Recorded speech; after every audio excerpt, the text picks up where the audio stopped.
Hello, it's Deborah from the attic, and today we're going to do something a little bit different. I'm going to do some experimentation. I love lino card prints, and so I got a kit for Christmas about 2 years ago and then didn't do anything with it, so I thought this is the ideal opportunity, and I was just going to work away on my own, but I thought it would be interesting to share.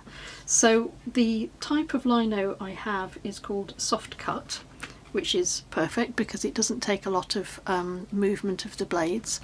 I've got a couple of tools here that will gouge out the lino, but the first thing I have to do is decide what design I'm going to have for my Christmas cards. So these are going to be for my personal Christmas cards, and I want to do something that is natural and neutral in colour. So I know that I'm going to be using these envelopes. I know I'm going to be using a craft or a buff coloured card base, and I want to print onto this. This is very thick handmade paper. This size is A6, but as you can see I've had to reduce the size so that it will fit on the front of my card, but I really like that very thick textured card. You could use a thick mottled watercolour paper. If you get cold press, that always gives you this mottled effect. Hot press watercolour paper is the really flat surface. So I could have used that, but because I had this and it was sitting there and I wasn't using it, I thought I would give it a go. And the way that I managed to get this down to a size that will fit onto my card and still have some slightly wobbly edges, because that's what I liked about this, I took a water pen. So this is just a pen that's got plain water in it, and using the brush I went around the size that I needed. I let the water soak in, then I added a little bit more, and then I folded the paper, folded it like that, and then when I pulled it away I had a nice sort of mottled edge. It's not as good as the original edge of the paper, but it's close enough. I don't think anybody will notice. So that's how my card is going to be constructed. I want to put some twine across the bottom of my card, which means that whatever design I have, I know I want to fit it into this space. So I'm going to measure that and make sure that I don't go outside of the space that I want to use. I'm going to do it in inches because I think more clearly in inches. So I think 3 inches by 3.5. Maybe 3 inches square. I'll go with 3 inches square. So I'll measure that out on a sheet of drawing paper, and then I'll start playing around with some designs and just see where that takes me. So here's the result of some drawing. Very, very simple shapes, just triangles, because part of the reason for doing this and for sharing this is to show you that you can get a really impressive result even though you're not an artist. I'm not an artist, I've just done some shapes. What I decided at the end of doing all of these is that this is the one that I really liked. I like that that's a suggestion of a snowy hill, and it gives me space in the background to add some snowflakes maybe. So I took that idea and turned it into this, and I added some branches. So I've just done this in a thick line black pen so that it will stand out a little bit, but that's my style that I want. I've got some branches in there, I've got some little snowflakes. So the next thing is to trace it onto tracing paper, so then I can trace the design directly onto my soft cut piece of lino.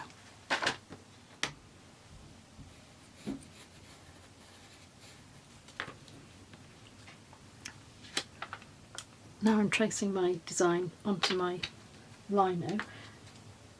I've just got one last little bit to do on this tree.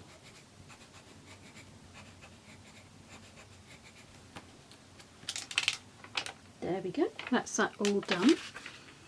This lino has 2 sides, so it's got a very flat, shiny side, and on the reverse it's got a mottled, slightly rougher side.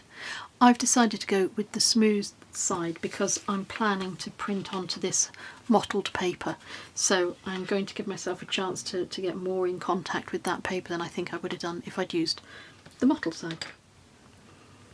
Now I have to decide, am I going to cut the lines here that I've drawn, or am I going to cut around those? If I cut around them, I'll give myself a negative image of this. If I cut on the line, no, if I cut on the lines, I'll give myself a negative image, so the lines will come out as white and everything else around it will be a block. And if I cut around the lines, then it will be like a stamp, like a normal standard stamp that you would use with a design on it. So I think I'm going to cut on the lines. So I'm going to cut the outside of the tree, the curve, the branches, anywhere I've got a black line or a snowflake, I'm going to cut those so that what I get is a negative image, and that will make it look more rustic and lino printy, I think. I hope. We're experimenting, we'll find out. Now, part of what I was given as the Christmas present, because this was a gift, was a board like this, and it's a bench hook. It's called a bench hook, and it's to make it easier for you to cut your lino. So you put it on the edge of your bench like this. You'll only be able to see the top. And then you position the lino like that, and it means that when you're cutting away from you.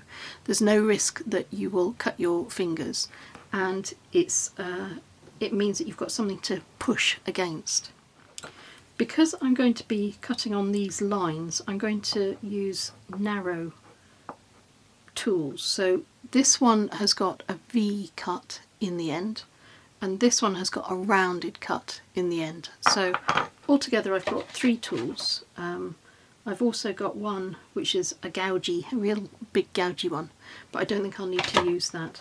And I think I'm going to start with, these are brilliant by the way, because they've got one side that is flat. It means that they will lie flat on your bench and they won't roll around.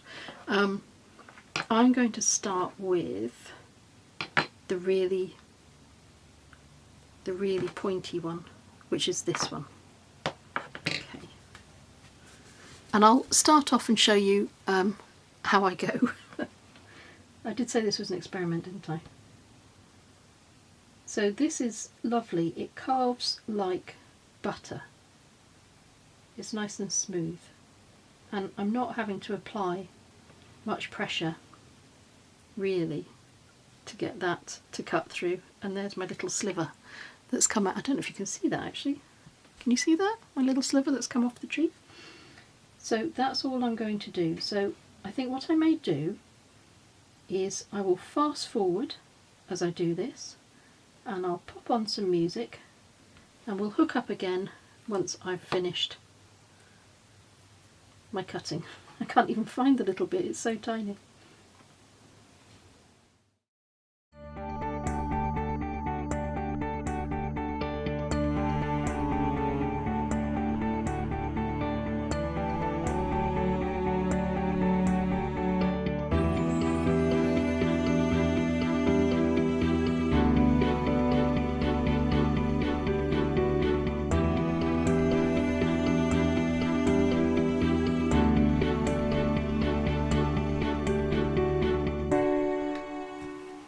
That's our finished carved out lino block, and it's occurred to me that the ink is going to go all the way to the edges. So what I'm going to do is see if I can just wobble those edges a little bit with some scissors, because I don't want it to have too regular an even edge. I'd rather it was a little bit different.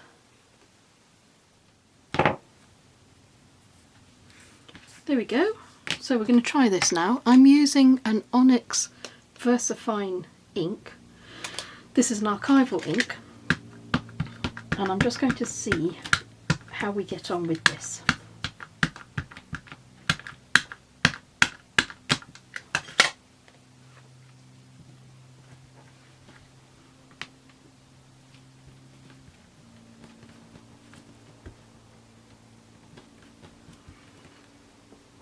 Okay, hopefully I've pushed that down enough. I'm just going to do that with a block. Okay, let's see. Ooh! Oh, that's quite sweet. I like that. That's going to be really pretty. So the next thing is to try stamping it out for real on a real card. And I'm going to use the grey. I like the grey. I might test it with brown, but I like that. I'm really pleased with how that's come out, and you saw how simple it was. You saw how easy that process was. Let's try it for real. This is always the one where you mess it up, isn't it? All the practice ones turn out really nicely, and then you try and do it for real and it all goes a bit wrong.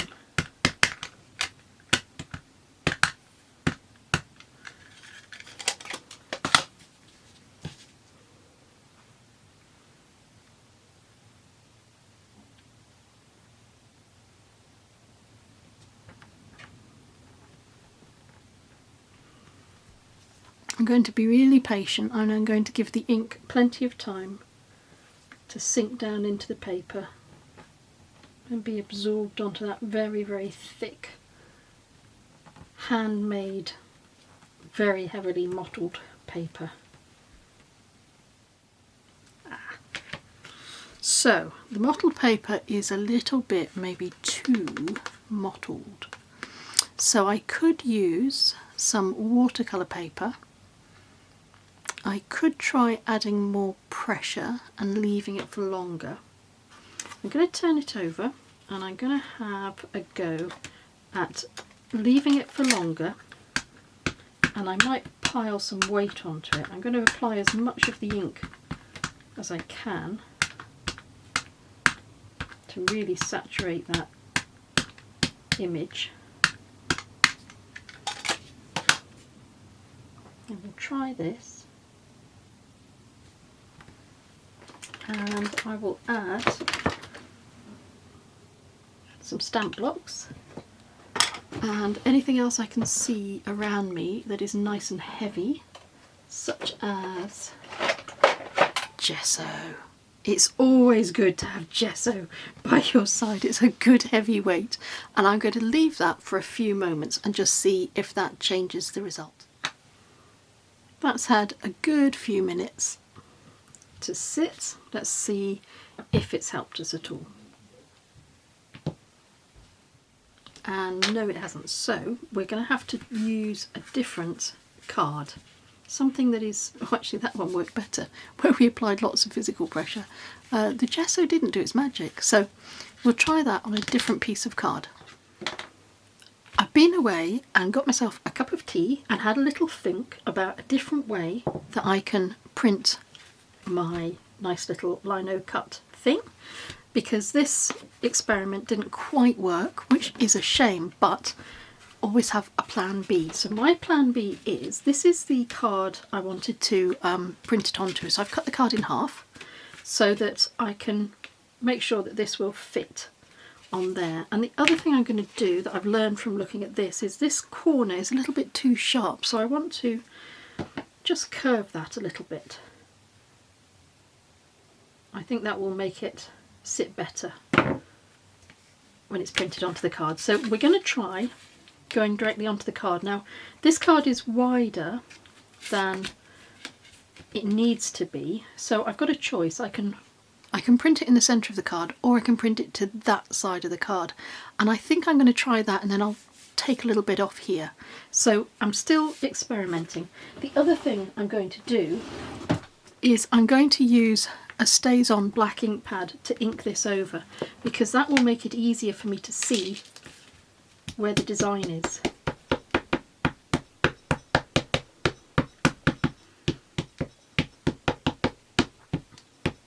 It stands out much better. So once that's dried, I can apply my smoky grey ink again, and I can try printing it onto my cut down card.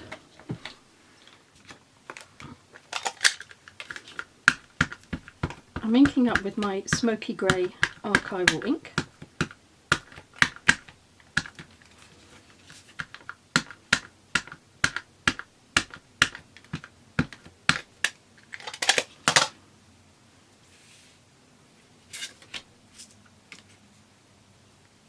Make sure I've got it the right way up, and I'm going to try and centre it like that. Lots of good pressure. So now when I lift it off, I think that's quite sweet. I'm going to trim down this edge here and then I'll show you the card again. That is the finished little card. It's obviously much smaller now. It's less than half the size it was intended to be. So now it measures 3.5 by 3. So I've given myself a new task. I'm going to have to make an envelope, but I've got one of those Making Memories envelope makers, so I'll have to find out what size I need to make, and I can make some of those, but that's fine, that's a nice thing to do. So the next thing I want to do is I want to do this same design again, because I like this, but I want to do it in reverse. So I want to do it so that these negative lines are actually what prints. So I'm going to have a go at that and I'll show you how I get on once I've completed that. When I said I was going to cut out around the lines so that I had almost like a normal stamp with a black line surround, I lied. When I got down to it, I decided it was more fun just to go with the technique that I'd already been using. So this is what I came up with, and then I also did quite a lot of experimentation with colours, the final colour that I wanted to use, and I tried all sorts of things. I tried a shimmery colour of ink as well, and a brown. I quite like the brown, but I've come back to the grey. I do like that, but this time I'm going to use an archival ink called Watering Can. This gives a really lovely grey print like this one here. I've also found that because normally if you're doing lino cut printing, you would use a brayer and you would brayer ink onto a special sort of really thick gloopy ink onto the lino cut and then press it into whatever you wanted to print. But because I'm using ink, because I've got more colour options, I found that you get a good result if you use something foamy underneath to push into. It just makes it a bit clearer when you print out your final image. I've cut down some card in that nice craft, very light craft colour, and I'm going to start my first one and see how it goes. If you can hear Buster barking downstairs, it's because we're trying to persuade him to use a little igloo bed that we've got for him, and so we've put some treats and some of his favourite toys right at the back of the igloo, and he's scared to go in, so he's barking to say, can you go and get my treats and my toys please, because I don't want to go in there. And he's been barking like that most of the afternoon. We're just ignoring him and hoping that he will get on with it and find his own way. So again, I'm giving the ink quite a long time to stay in contact with the paper, and I'm pushing it down quite firmly to make sure that every bit is printed out as neatly and as cleanly as I can. I don't mind if there are little gaps, but I would quite like to get as much of the design on the card as I can. There we go. So that is the first impression, and what I'm going to do, I really like that. What you can see from the first one that I did, I've added more branches. So this was my first cut and it's just got 1 or 2 little branches. In this one I've added far more branches, and I think that's more effective. So what I'm going to do is add this to some cards that I've prepared. I did want to use that lovely thick paper, so I found a way to do it, and I'm going to mount the print onto that thick card, and then I've cut down some card in the same colour as that nice light craft, and I'm going to do a little bit of sewing around the outside edge, and I'm going to fix that to the card. There were some pieces left over when I cut down the card base. I had a bit left over, and I've got a use for that as well, and I'll show you that once I've shown you all of these cards completed. Here are the card tops now that they've been sewn. I've stitched all around that edge in cream thread, And I've got 5 card bases here. So the idea is now I will glue these onto the card bases. Once I've done that, I'm going to use a very small little stamp that says Merry Christmas. Maybe you can see that. So I'm going to stamp that on the inside of each of the cards in the same watering can ink that I've used for the front design. That's all 5 of the cards mounted onto the base card, and then a little greeting stamped on the inside. When I cut down the base card, I had some left over. I had this little piece left over here. So rather than waste that, I turned it into a tag. So I took the corners off, and then I took my little Lino print stamp and I inked it up using exactly the same ink as in the cards, and I stamped it right across the centre. Then I used the same stamp that I used, a little Merry Christmas stamp on the inside of the cards, on the base of the tags as well. This one I've left plain. I haven't added any colour to that one, but on these 3 I've added a really nice pearlised drop. This is called Just Pearls Liquid Jewellery, and it's number 585 copper, and it comes from Imagination Crafts, and the little drops will dry as perfect little domes and they'll give a really beautiful pearlised finish to the tag. Of course, if you've got any Nuvo drops or crystal drops or anything else, you can use those as well. I used copper because I thought it was in keeping with the colour of the tag. So that's all of the cards and the bonus tags that I've made today using a tiny little lino cut image, and I hope that was useful, because I think quite often we look for perfection. We want to do something and we want it to be perfect, and if it's not perfect we rip it up, we throw it away, or we assume that we can't do something because we think the image has to be really complex and really difficult. And I hope I was able to show you that just by using very basic shapes, triangles and lines, and then some little dots for snow, you can make some really nice, really effective cards and tags. And I'll be giving these out to friends and family this Christmas, and what's nice for me is that rather than just use a stamp that somebody else has created, this is mine, this has come out of my imagination. And I hope that if you can get access to some of this lino cut, you can find it online, it's not terribly expensive. I hope you might be inspired to give that a try yourself. Maybe not this year, maybe next year, and maybe we'll do some more cards like this after the winter is out the way and after Christmas is out the way. But I hope you find that helpful. Thank you very much for watching, as always. Thank you for your time, and until we meet again, take care.